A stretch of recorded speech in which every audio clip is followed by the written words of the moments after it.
Good morning everyone. अनि हेरिहाल्नुहोस्, अब हामी चाहिँ जानु आँटेको दाउरामा कुकुरी बोकेर है। घरमा बस्दा बस्दा हत्तु भयो। हामी 3 जना चाहिँ लाग्यौँ दाउरामा। आयो तिम्रो गर्लफ्रेन्डको। उही दिदीबहिनीहरू भुत्ले सुपारी खाँदैन। यहाँ हेरिहाल्नुहोस् है, तपाईँहरूले चाहिँ यसलाई चाहिँ के भन्छ हो? हामी चाहिँ यसलाई चाहिँ भुत्ले सुपारी भन्छ। भुत्ले सुपारी। यसले चाहिँ सुपारीको काम गर्छ। अब यो डाँख्ला चाहिँ खानुपर्छ होइन, अन्त चाहिँ मिठो हुन्छ। यो सेम सुपारीको काम गर्छ। यसलाई चाहिँ वन सुपारी भन्दो रहेछ नि त। खासैमा चाहिँ वन सुपारी भन्दो रहेछ। सरी, वन सुपारी पनि भन्दो रहेछ। एउटा च्याम्मिनी हो यहाँनिर काट्दैछ है दाउरा। कोही बेला चाहिँ यसरी जङ्गलहरू पनि घुम्दै गर्नुपर्छ हो। यसै हाम्रो दाउरा चाहिँ यति चाहिँ भयो। 2 जना ऊ तल हो। अहिले यति दाउरा निकाल्यो है। यो चाहिँ हातले भँचाएर है, फेरि खतरनाक छु नि म त। त्यो रफ्टेरमा पनि भिडियो गर्दै हाल्दैछु हो। हजुरहरूले लाइक कमेन्ट चाहिँ गर्नु बिर्सिन्छ होला पत्ता। चाहिँ दाउरा त कति चाहियो। लु लु पनि लाङ्राहरू लिइरहेछ। चाहिँ खत्तै भइदियो, तर पसिना चाहिँ आउँदैन।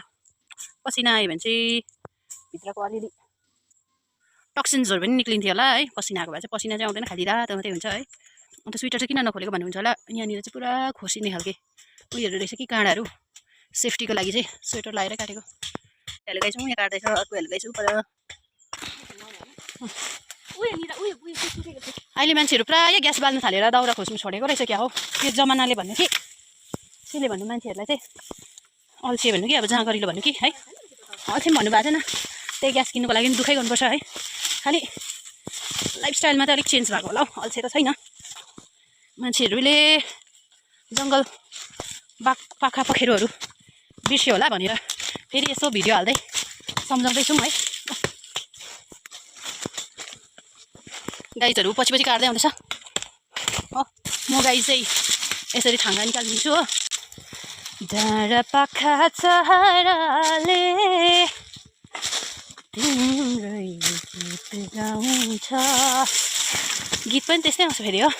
खेतालो जाँदा लागेको माया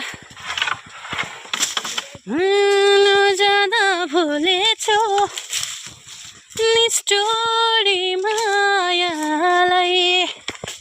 यो चाहिँ दाउरा काट्दै यसो काट्दै मिल्ने गीत गाइदिएको है हजुरहरूलाई। ओ हेलो गाइजहरू, यहाँ चाहिँ दाउरा आयो थुन्का। दाउरा मिलाउँदैछ। अर्को हेलो गाइस काट्दैछ। हाम्रो भारी चाहिँ रेडी भयो साथीभाइ हो। मेरो त माया लाग्दो त्यो त भारी थिएन त।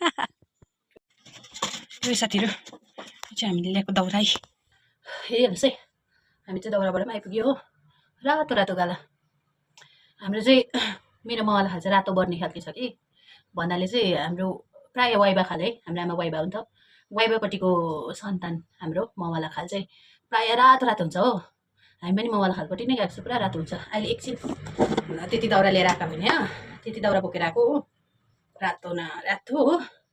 गाह्रो छ जिन्दगी। सरम लाग्दा पनि रातै हुन्छ हो। रिस उठ्दा पनि रातै हुन्छ। खुसी हुँदा पनि रातै हुन्छ हो। एकदम सबै कुरो नर्मल हुँदा मात्रै ठिक हुन्छ, नत्र चाहिँ यस्तो रातो हुन्छ है। हेर्नुहोस् है, गाह्रो छ जिन्दगी। यो साथीहरू म चाहिँ साह्रो खाना खाँदा दिक्कै भयो हो। आएर चाहिँ अन्त मेगी पकाएँ। नानीलाई पनि मेगी नै हाल्दै टिफिन हो। अब चाहिँ म चाहिँ खान थालेको मेगी खान थालेको। आजको खाना चाहिँ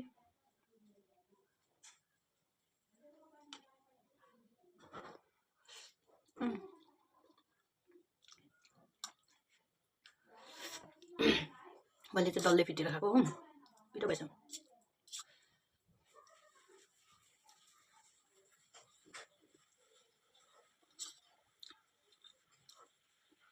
म चाहिँ छोरीलाई लन्च लिएर आएँ। किन हाँसेको?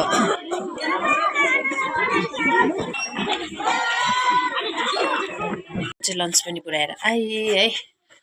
अब चाहिँ एकछिन रेस्ट गर्ने हो यति भन्दै आजको भिडियोलाई यहीँ एन्ड गर्छु। Thank you so much for watching. अनि लाइक कमेन्ट सेयर गर्नु चाहिँ नभुल्नु होला। Bye by.